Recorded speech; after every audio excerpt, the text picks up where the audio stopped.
Biznes narxi 5000 dollar, ichidagi tovarlari Xitoy narxida berib yuboriladigan tayyor yurib turgan xo'stovar biznesini arzon narxda topib qo'yganmiz. Videoga bitta like bosib oxirigacha ko'ringlar.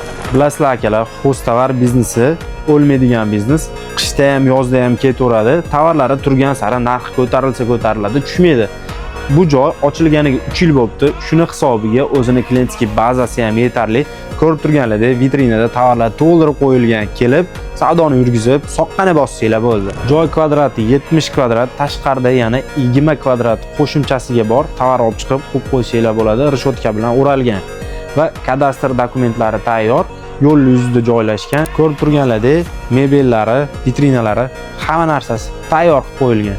Tovar ostatkasi programmaga kiritilgan, kunlik savdoni tekshirib tursanglar bo'ladi. Kunlik savdosi vaqtida 13 milliongacha chiqqan ekan. Biznes lokatsiyasi ham zo'r joyda joylashgan.